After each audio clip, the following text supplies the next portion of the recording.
اعوذ باللہ من الشیطان الرجیم، بسم اللہ الرحمن الرحیم۔ میں آپ کا میزبان محمد منیر۔ جیسا کہ آپ جانتے ہیں کہ میں الحمدللہ کوئی نہ کوئی ایسا ٹاپک لے کے آتا ہوں، ہسٹوریکل پرسپیکٹو میں انفارمیٹو ویڈیو کوئی نہ کوئی لے کے آتا ہوں، تاکہ اس کا جو میرا مقصد ہوتا ہے وہ یہ ہے کہ ہماری جو جنریشن جو پروان چڑھ رہی ہے اس کو ایسی انفارمیشن ملتی رہے جو پاسٹ کا حصہ تھی۔ اور اس کا ایک دوسرا فائدہ یہ ہوتا ہے کہ آج کل جو جنریشن ہے، یعنی جو ہمارے طلباء و طالبات ہیں، جب یہ پی ایس سی کے ٹیسٹ میں جاتے ہیں، پی ایم ایس کے ٹیسٹ میں جاتے ہیں، یا مختلف قسم کے ان کے ٹیسٹ ہیلڈ ہوتے ہیں، تو ان کے پاس یہ جو کرنٹ افیئر ہے اور یہ جو نالج ہے وہ ان کے پاس موجود ہو۔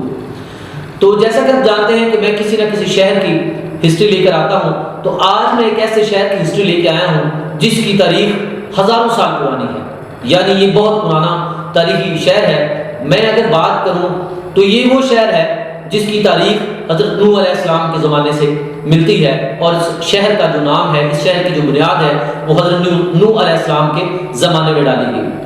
پھر دوسرا یہ ہے کہ اس شہر کو اولیاء کرام کا شہر کہا جاتا ہے۔ تو میری اس بات سے آپ سمجھ گئے ہوں گے کہ میں آج جس شہر کی بات کرنے جا رہا ہوں وہ پنجاب کا ایک بہت پیارا شہر ہے، ملتان شہر ہے، جس کی ہم آج بات کرنے جا رہے ہیں، اور یہ بزرگان دین کا پیارا شہر ہے۔ اس شہر کو ہر لحاظ سے بہت قیمتی سمجھا جاتا ہے اور بہت مشہور سمجھا جاتا ہے۔ بہت پرانا شہر ہے، یعنی پرشین دور کا یہ شہر ہے، اور بیسیکلی یہ اگر ہم دیکھیں تو جنوبی پنجاب میں واقع ہے۔ جنوبی پنجاب کے اندر یہ ایک شہر ہے۔ اس کے علاوہ دریائے چناب کے کنارے پر یہ واقع ہے۔ ملتان کا اگر ہم پرانا نام دیکھتے ہیں تو ملتان کے پرانے نام جو ہے وہ کشیپ پور ہے، یعنی بیسیکلی راجہ کشیپ کے نام سے یہ شہر جو ہے وہ جانا جاتا ہے۔ اس کے علاوہ اگر ہم بات کرتے ہیں اس کی کہ بیسیکلی اس کو ملتان کا جو نام دیا گیا ہے وہ کس سینس میں دیا گیا ہے۔ ملتان بیسیکلی جو ہے ایک نام مالی ٹرائب وہاں پہ موجود تھا، مالین ان کو کہا جاتا تھا۔ تو یہ جو مالی لوگ تھے انہی کی بدولت ملتان کو ملتان کا نام بعد میں دیا گیا، پہلے یہ کشیپ پور کے نام سے مشہور تھا۔ سب سے اس کے بعد بیسیکلی جب ہم بات کرتے ہیں تو یہاں پہ امیہ خاندان کے کمانڈر حضرت محمد بن قاسم جو تھے، انہوں نے ملتان شہر کو 712 میں فتح کیا، اور پھر اس کے بعد اسی طرح تاریخ جو ہے وہ رواں دوا رہی۔ 855 AD میں پھر ملتان کو ایک الگ حیثیت جو ہے وہ حاصل ہو گئی، اور اس کے بعد غزنوی اور مملوک خاندان نے حکومت کی۔ 1445 میں ملتان پر لانگا جو ہے وہ بیسیکلی یہ بھی ایک آپ کہہ سکتے ہیں کہ لوگ تھے، قوم تھی، یہ ان کی سلطنت بنا۔ 1526 میں ملتان شہر جو ہے وہ مغلیہ سلطنت بنا، یعنی بیسیکلی مغلیہ خاندان جو تھا اس کی یہاں پہ حکومت تھی۔ اس کے بعد ان کی حکمرانی رہی۔ مغلیہ حکمرانی کے بعد پھر صوبہ جو ہے ملتان صوبہ کے نام سے یہاں پہ یہ بڑے صوبے کے طور پہ یہاں پہ جانا جاتا تھا۔ مغلیہ سلطنت کا جو اکبر تھا اس نے بیسیکلی اس میں بہت ساری اصلاحات کی۔ اس کے بعد ملتان جو ہے وہ دورانی اور سکھ سلطنت کا بھی حصہ بنا۔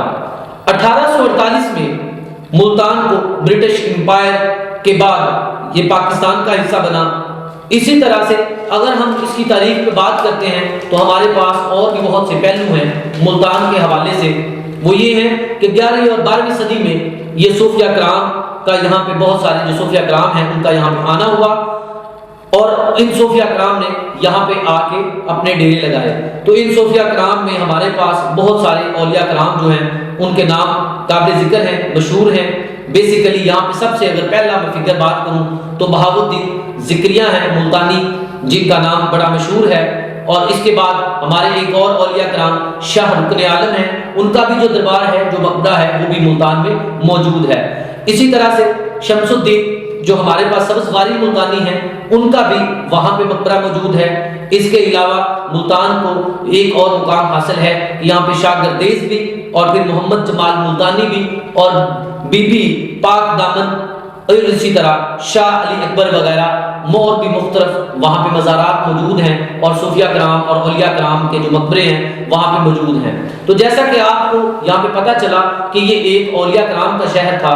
اسی طرح سے یہاں پہ ہم دیکھتے ہیں اگر اس کے رقبے کی بات کر لیتے ہیں یا آبادی کی بات کر لیتے ہیں تو اس کا جو رقبہ ہے وہ ہمارے پاس 3721 مربع کلومیٹر ہے۔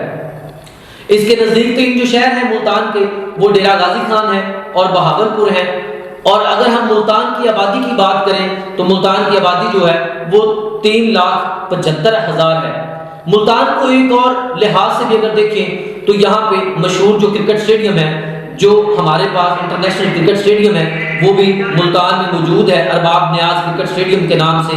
اور اگر اس کے ملتان شہر کی ہم بات کریں، یہاں پہ لٹریسی ریٹ کی، شرح خواندگی کی، کہ یہاں پہ پڑھے لکھے لوگ کتنے ہیں، تو ملتان شہر کے اندر 63.21% جو لوگ ہیں وہ خواندہ ہیں، یعنی پڑھے لکھے ہیں۔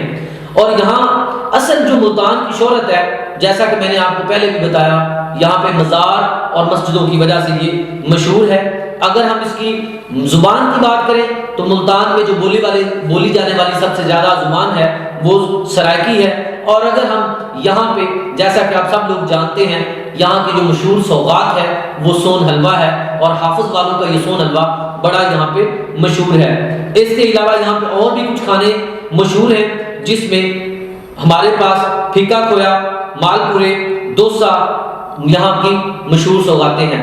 تو آج الحمدللہ آپ کو یہ جو میں نے ہسٹوریکل پرسپیکٹو جو ہے ملتان کا بتایا، امید کرتا ہوں کہ آپ کو میری یہ باتیں سمجھ آئی ہوں گی، اور بچوں کے لیے، اور خاص طور پہ وہ لوگ جو اپنے بچوں کو ایسی چیزوں سے دور رکھتے ہیں، یعنی ان کے پاس یہ نالج نہیں ہے، میں نے سوچا کہ ایسا نالج جو ہے وہ شیئر کیا جائے، تاکہ بچوں کے پاس ہمارے مختلف شہروں کی جو ہسٹوریکل پرسپیکٹو ہیں یا ہسٹری جو ہے وہ ان کو ملتی رہے، تاکہ ہمارے جو بچے ہیں ان کو بھی ماضی کے کچھ یادیں، ماضی کی کچھ چیزیں ان کو بھی پتہ ہو، تاکہ وہ کہیں اگر بیٹھے ہیں تو وہ اپنے بچوں کو بتا سکیں، آنے والے وقت میں وہ ان مختلف قسم کے جو ہمارے مزار ہیں، مجلس ہیں، یعنی ٹومز ہیں، شرائنز ہیں، وہاں پہ حاضری دے سکیں، اور مختلف قسم کی جو چیزیں ہیں وہ اپنے بچوں کو بھی شیئر کر سکیں۔ اس کے علاوہ جیسا کہ میں نے سب سے ضروری جو چیز ہے وہ آپ کو بتائی کہ جب ہمارے بچے بڑے ہوتے ہیں FSC کے بعد یا BS کے بعد، تو ان کے پاس ایسا نالج نہیں ہوتا کہ وہ مختلف قسم کے جب ٹیسٹ دینے کے لیے جاتے ہیں